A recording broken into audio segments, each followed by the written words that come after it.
السلام علیکم ورحمۃ اللہ وبرکاتہ۔ پیارے دوستو، آپ کا میزبان علی عادل حاضر ہے اور آپ دیکھ رہے ہیں راہ سکون چینل۔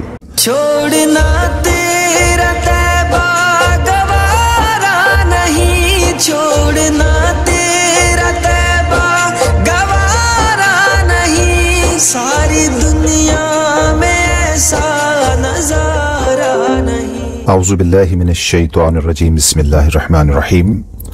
وَقُلْ جَاءَ الْحَقُّ وَزَهَقَ الْبَاطِلُ إِنَّ الْبَاطِلَ كَانَ زَهُوقًا۔ صدق اللہ العظیم۔ سورہ بنی اسرائیل، جس کو سورہ اسراء بھی کہتے ہیں، آیت نمبر 81۔ اور کہہ دو کہ سچ آ گیا اور نکل بھاگا جھوٹ، بے شک جھوٹ ہے ہی نکل بھاگنے کے لیے، یعنی باطل کو بھاگنا ہی ہوگا جب حق آ جائے گا۔ یہ آیت فتح مکہ کے بارے میں ہے۔ چنانچہ حضرت ابن مسعود رضی اللہ تعالیٰ عنہ روایت کرتے ہیں کہ فتح مکہ کے دن رسول کریم صلی اللہ علیہ وسلم جب مکہ میں داخل ہوئے تو اس وقت بیت اللہ کے گرد 360 بتوں کے مجسمے کھڑے ہوئے تھے۔ بعض علماء نے اس خاص تعداد کی وجہ یہ بتائی ہے کہ مشرکین جو مکہ تھے وہ سال بھر کے دنوں میں یعنی ہر دن کا ایک بت الگ رکھتے تھے۔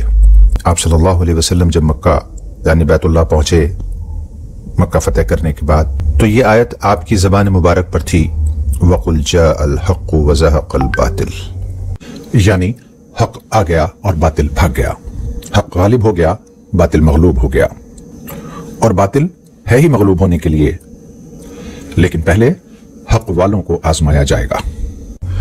یہ آیت آپ پڑھتے جاتے تھے اور اپنی چھڑی سے بتوں کے سینے پر وہ لکڑی مارتے جاتے تھے، بت گرتے جاتے تھے، یہاں تک کہ یہ سب بت گر گئے۔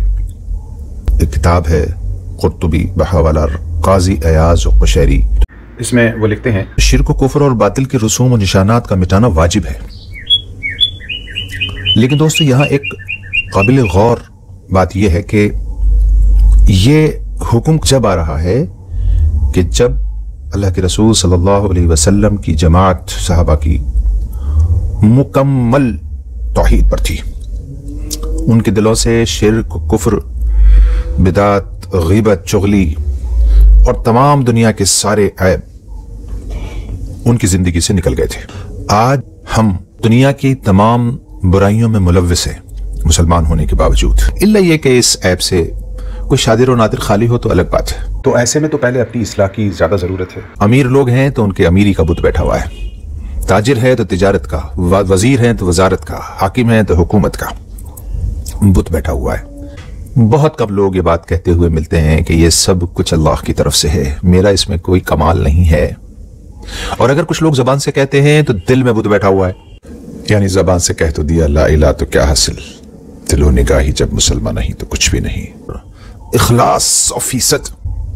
اس کے بعد پھر یہ آتا ہے حکم وَقُلْ جَاءَ الْحَقُّ وَزَهَقَ الْبَاطِلُ، اور توڑ دو ان بتوں کو، شرک کے سارے بتوں کو گرا دو جو اللہ کی توحید میں حائل ہیں۔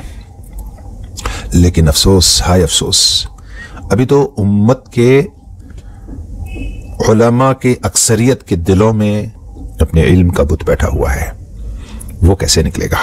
اس سخت کلامی کے لیے علماء حضرات مجھے معاف فرمائیں، لیکن یہ حق ہے اور سچ ہے، یہ علماء بھی جانتے ہیں۔ اللہ ہم سب کو موت تک اخلاص کے ساتھ عمل کی توفیق عطا فرمائے، دنیا سے تمام طرح کے شرک و بدعات کو مٹا دے، اور ہمیں حق و توحید اور رسالت کو اپنی زندگیوں میں اور سماج میں زندہ کرنے کی توفیق، حکمت اور بصیرت عطا فرما، آمین۔ کل نئے عنوان کے ساتھ آپ کی خدمت میں پھر حاضر ہوں گا، تب تک آپ اپنا، اپنے ایمان اعمال کا، صحت تندرستی، والدین، سراؤنڈنگ اور اپنے ماتحتوں کا بے حد خیال رکھیے۔ وما توفیقی الا باللہ، اللہ نگہبان۔ ہم نے آنکھوں سے